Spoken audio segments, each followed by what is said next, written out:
Assalamualaikum warahmatullahi wabarakatuh. Waalaikumsalam warahmatullahi wabarakatuh. Gimana kabarnya? Alhamdulillah sehat ya. Lalu ada yang nggak masuk hari ini? Dua orang kosong ya? Siapa? Ibrahim sama? Ibrahim. Nah, hari ini ceritanya kita belajar materi baru dari matematika wajib. Bab selanjutnya ya, lanjutan dari terakhir itu kita belajar apa? Limit itu apa artinya? Nah, lanjutannya ada namanya turunan. Dari kata turun, kalian tahu kan apa yang sebenarnya? Ya, ada yang gitu? Turunan. Gitu ya. Sebelumnya diniatkan dulu di dalam hati kita mau belajar apa? Karena tangan, mata, telinga yang ngegerakin diri kalian ya. Jadi kalian harus niat dari dalam diri kalian fokus untuk belajar matematika. Sama pagi nih udah pada sarapan? Karena kalian yang ngopi ya, jadi pikirannya masih. Nah, biar tambah fokus, hari ini Ibu mau coba requestan seseorang di sini.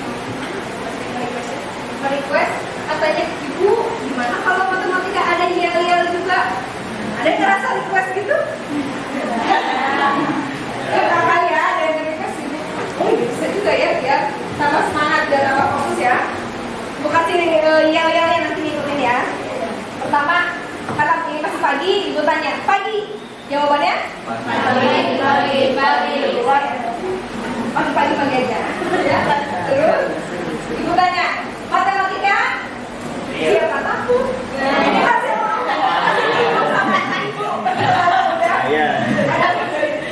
Matematika? Siapa takut? Matematika pasti bisa. Matematika saya suka. Coba berdiri, biar nggak bawa lagi. Coba ya. Selamat pagi. Pagi. Matematika. Siapa takut? Matematika. Pasti bisa. Matematika. Saya suka. Yes.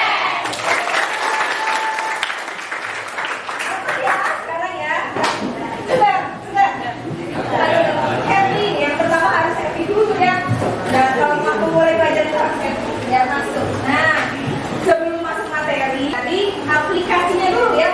Kita tuh kalau mau belajar harus tahu dulu ini ujungnya gimana sih dipakainya di ilmu. Ibu setel videonya dulu ya. Ada 2 video, nanti kita review bareng-bareng. Siap ya. Yang pertama aplikasi dulu. Halo teman-teman, jumpa lagi dengan media matematika. Kali ini kita akan menggunakan konsep turunan untuk membantu Pak Rudi merencanakan proyek renovasi rumahnya. Suatu hari Pak Rudi mempunyai ide untuk merenovasi rumahnya. Ia ingin menambahkan pagar agar tampak lebih cantik. Tapi yang membuat Pak Rudi ragu adalah apakah uang tabungannya cukup untuk membiayai renovasi itu. Kemudian Pak Rudi pergi untuk menemui seorang konsultan pembangunan.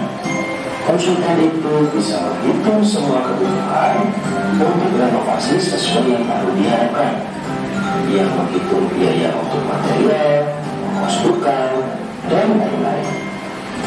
Sehingga akhirnya konsultan tersebut memberikan Pak Rudi sebuah rumus fungsi untuk menentukan biaya renovasi rumahnya.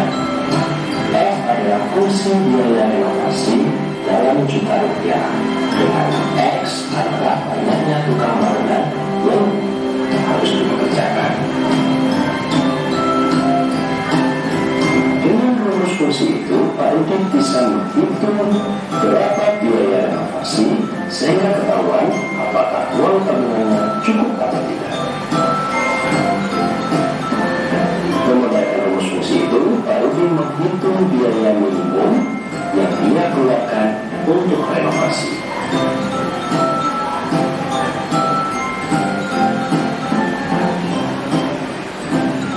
Pak Rudi ingat ketika SMA belajar matematika bahwa suatu fungsi mencapai minimum ketika maka turunannya sama dengan 0.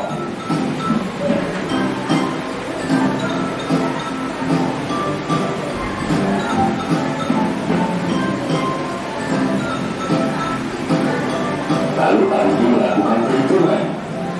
Jika fx sama dengan x kuadrat dikurangi 8x ditambah 25, maka turunannya adalah 2x dikurangi 8. Agar fx minimum, maka 2x dikurangi 8 sama dengan 0, sehingga diperoleh 2x sama dengan 8, yang artinya x sama dengan 4. Pak Rudi harus mempekerjakan 4 orang tukang bangunan untuk meminimumkan biaya renovasi. Tapi berapa sih biaya renovasi?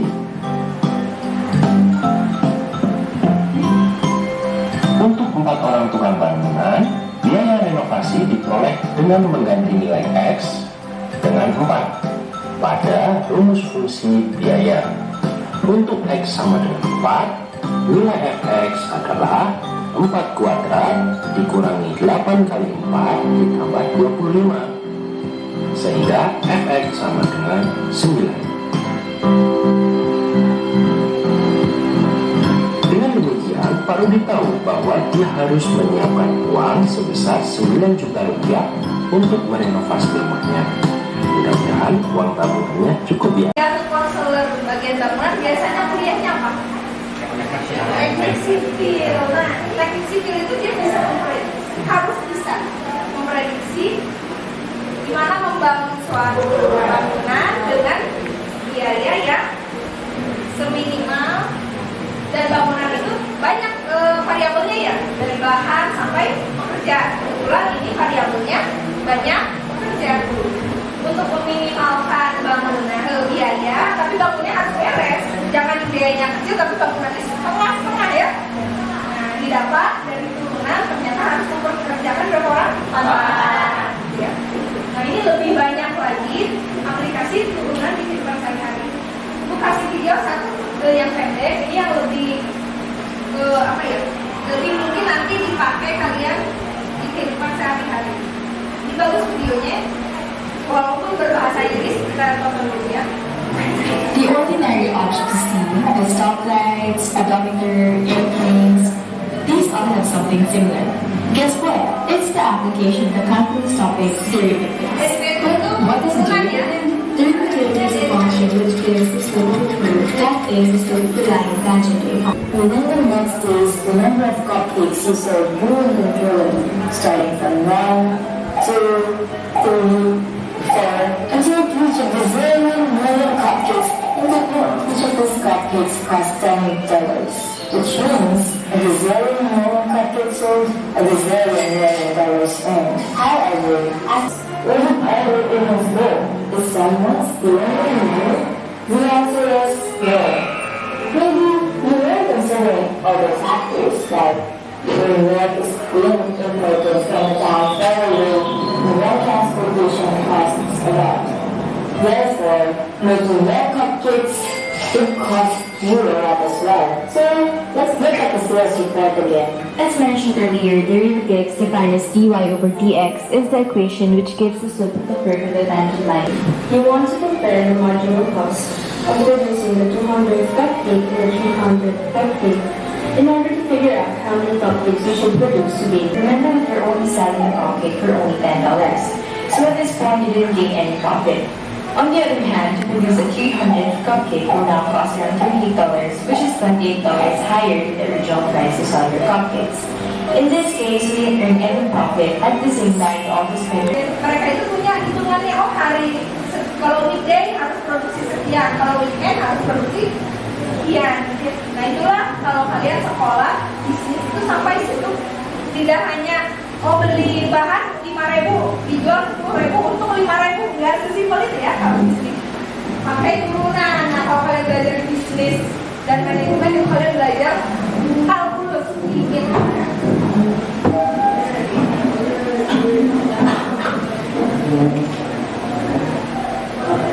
Siap ya?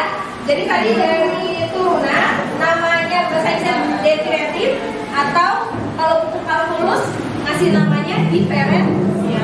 Dia punya dua nama kalau di Indonesia.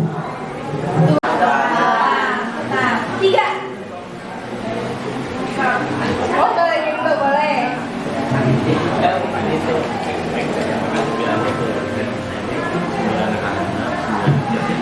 Turunin, hati-hati. Ada angka berapa dulu? 3. Sama dengan 3. Yang turunnya siapa?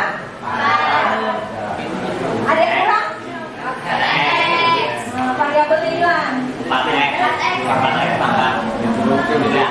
Ya, sama dengan. Lanjutin. Sebentar ya. Terakhir. Penutup. Turunin. Kalau angka diturunin jadi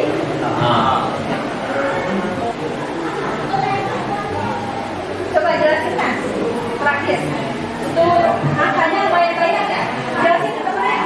Jadi ini kan 7x pangkat 2. Ini tuh pangkat 2-nya itu diturunkan karena di min 1, setiap turunan itu dikurangi 1. Ini jadi gak usah ditulis lagi karena ini sama dengan pangkat 1 gitu. Terus kenapa ini 10x jadi 10 aja? Karena berdasarkan yang tadi di rumus, kalau x-nya itu dihilangin jadi cuma ini aja, angka saja. Terus ini karena udah angka aja sama dengan 0. Nolnya perlu ditulis susah ya. Jadi F aksennya berapa akhirnya? Itu di ini. F aksen 14x kurang 10. Oh, di Cukup. Nah, gitu. Jelas ini turunan? Sepertinya mudah ya? Mudah. Cuma diturunin aja. Yang belum. Apa tuh? Sini Pak Jero. Seorang deh. Seorang lagi. Fx sama dengan negatif 3x pangkat 5 kurang 6x pangkat tambah 10. Enggak. Apa ini? Boleh ya, negatif juga. Ada juga pangkatnya. Turunnya sekali karena persennya sekali. Oh.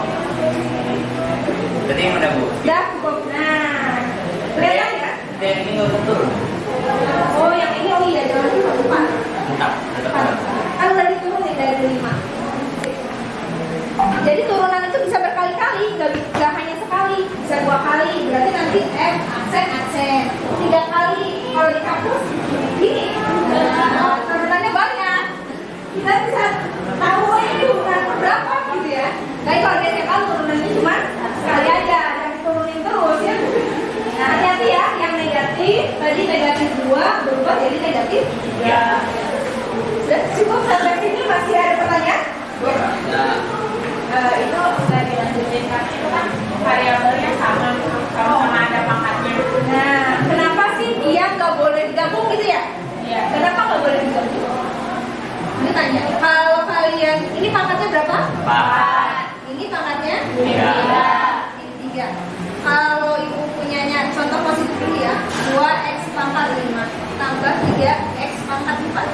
Dia bisa digabung nggak? Enggak. Kenapa nggak bisa digabung? Karena beda. Bisa. Jadi berapa ya? Jadi 5x pangkat 9. Jadi 5x pangkat 9.